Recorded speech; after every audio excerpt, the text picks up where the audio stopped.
This is a true story that happened overseas. A man was working late into the night. He ended up having all 4 of his limbs chopped off by a security guard.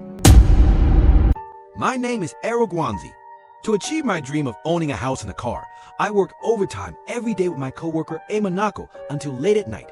But today, while we were working overtime as usual, a newly hired security guard suddenly approached us.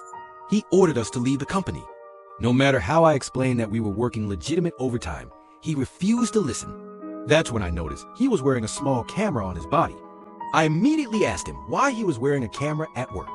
After hearing my question, he nervously scratched his head. Then he turned around and walked away. Although his behavior seemed strange, I didn't think much of it and went back to work. Not long afterward, a piercing alarm echoed through the hallway. My coworker and I were both startled. The security guard came running toward us.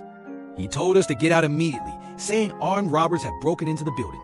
We didn't dare hesitate. We followed him and rushed toward the rooftop. But when we reached the rooftop door, it was locked and wouldn't open. Just then, one of the robbers appeared behind us holding a chainsaw. Blood was still dripping from its blade. Terrified, we turned and ran. But then, my coworker accidentally fell to the ground. Just as the robber was about to catch us, the security guard suddenly grabbed me and pulled me away. All I could do was watch Emanako being left behind. Soon, the guard took me into a storage room. To keep the robber from finding us, I searched the room for something to defend myself with.